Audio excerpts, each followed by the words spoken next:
Hi, my name is Melanie Thorley and this is MJT Law's tutorial on information, I guess, more of an informational tutorial on internships and volunteer work. There is a lot of questions around whether someone should be paid for doing volunteer work.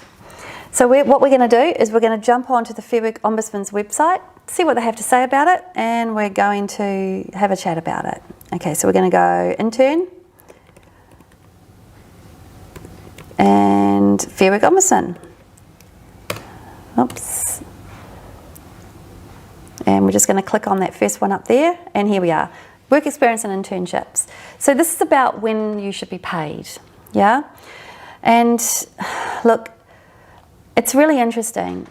A lot of companies will bring an intern in, not pay them. It could be a day, it could be a week, it could be a month, it could be months, it could be a year.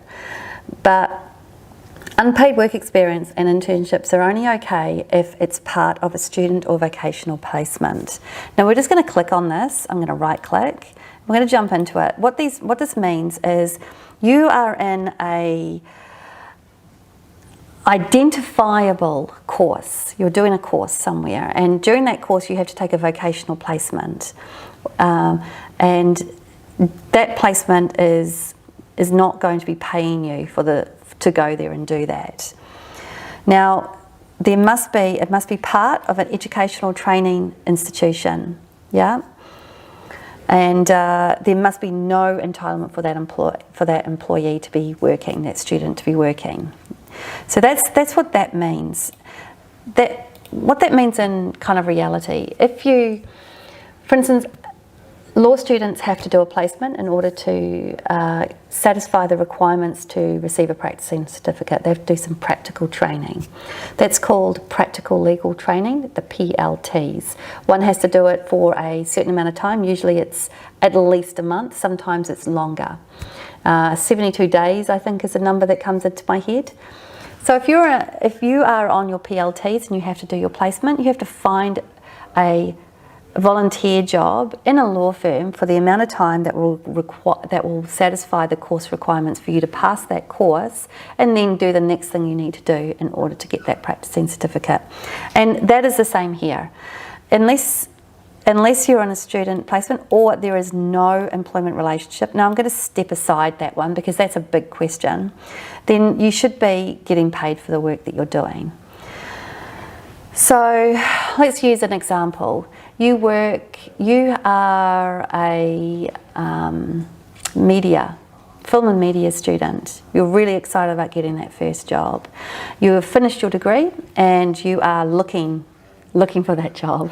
And you and 2,000 other media and film and media students, you call up a media company and they go, I tell you what, I don't have any work for you, but why don't you come in and come in voluntarily and as an intern, we'll give you something to do for a while, and if you fit in, we'll give you a job.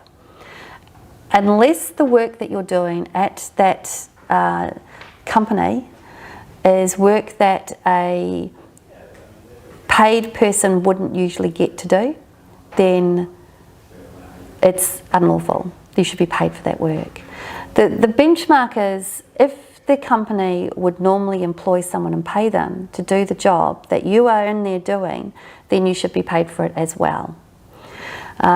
Look, it matters whether the time matters in these things. For instance, it's okay if you work for a panel, if you are taking an interview for a panel beater and they say, we want to figure out whether you can do the job. We have a door that needs panel beating. Go ahead and do that. We reckon it'll take a few hours. Off you go. And you get your gear on, you get your tools, you go over there and you panel beat for 2 or 3 hours, half a day. And you're not paid for it. It's part of the job interview. That is actually okay. But if they get you in there for a week, for instance, to do the panel beating, just to trial you out, you should be getting paid for that trial. So there's lots of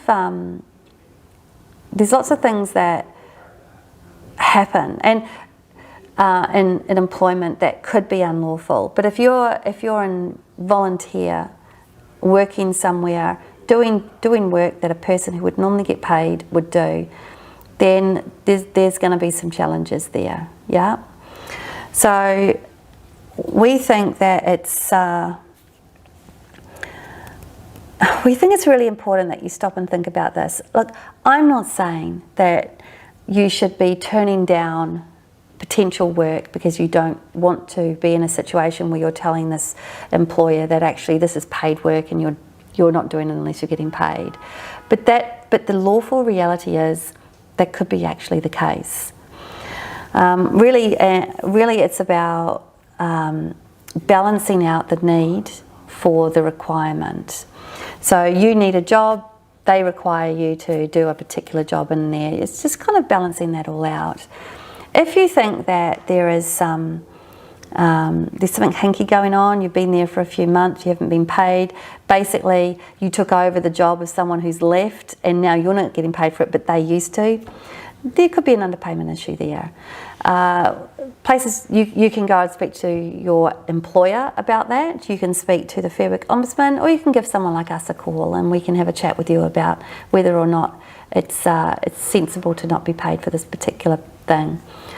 Hopefully you've got a little bit more of an understanding about this. We do have a session on international students as well. If you have a look at our YouTube channel, we would recommend, if you are an international student and you feel like there's something a bit weird going on, have a look at the international student one as well and get a feel for that too. The other thing that you might want to think about is if you're getting paid very little. They're giving you a small amount of money just to cover your expenses to get in and out of the city, for instance. We've got a YouTube tutorial on how to calculate your salary or your wages. Take a look at that as well. That might give you an understanding of what your minimum rates might be. But for now, unless you're working somewhere because of an institution or educational facility that's part of your placement, it's a placement that's part of your education, it is possible that you're not receiving entitlements that you should be receiving. Thank you very much for watching. Hopefully this has been helpful for you today.